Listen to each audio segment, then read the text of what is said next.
राधे राधे। भक्तों, मकर संक्रांति कोई साधारण पर्व नहीं है। यह वह पावन दिन है जब सूर्य देव अपनी चाल बदलते हैं और उसी के साथ मनुष्य के जीवन की दिशा बदलने की अद्भुत संभावना बनती है। शास्त्र कहते हैं कि जिस दिन सूर्य उत्तरायण होते हैं उसी दिन किया गया छोटा सा कर्म भी बड़े परिणाम देने की क्षमता रखता है। भक्तों, आज के समय में लोग मकर संक्रांति को केवल पतंग, तिलगुड़ और पकवानों तक सीमित कर देते हैं, जबकि यह पर्व वास्तव में जीवन की रुकावटों को काटने का पर्व है। इसी दिन एक ऐसा सरल लेकिन गूढ़ उपाय बताया गया है जो धन, अन्न, सुख और शांति से जुड़े बड़े बड़े संकटों को शांत कर सकता है। भक्तों, ये उपाय सुनने में बहुत साधारण है, इतना साधारण कि कई लोग इसे महत्व ही नहीं देते। लेकिन याद रखिए, सनातन परंपरा में शक्ति हमेशा सादगी में ही छुपी होती है। मकर संक्रांति के दिन यदि कोई व्यक्ति पूर्ण श्रद्धा, सही नियम और मौन भाव के साथ गौ माता को एक विशेष अर्पण कर देता है तो उसके जीवन में धीरे धीरे स्थिरता आने लगती है। घर की अशांति कम होती है, धन रुकना बंद होता है और जो काम बार बार बिगड़ जाते थे उनमें अपने आप सुधार दिखने लगता है।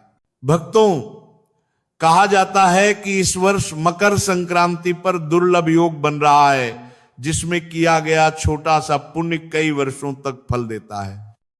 इसीलिए यह दिन केवल उत्सव का नहीं बल्कि समझदारी से किए गए कर्म का है। अब एक बात गहराई से समझिए भक्तों, उपाय तभी फल देता है जब उसके पीछे नियम और भावना दोनों शुद्ध हो। केवल दिखावे के लिए या दूसरों को बताने के लिए किया गया कर्म निष्फल हो जाता है।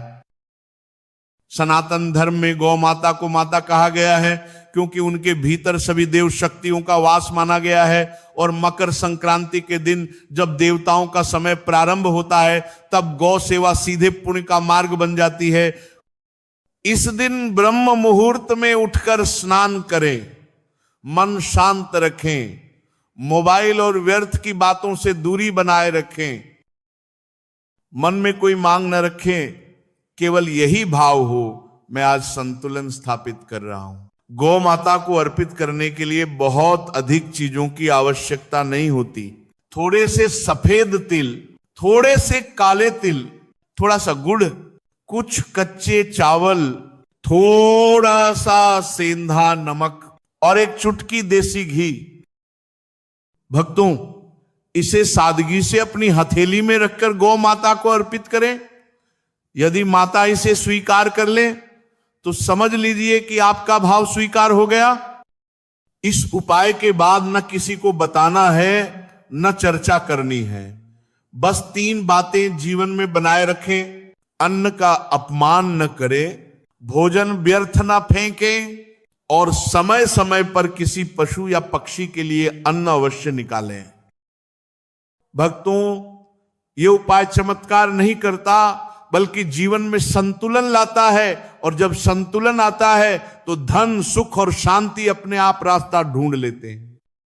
मकर संक्रांति का यही संदेश है, कम बोलो, सही करो और सही समय पर करो। जो इस बात को समझ गया उसके जीवन से कमी का भाव धीरे धीरे विदा होने लगता है। राधे राधे।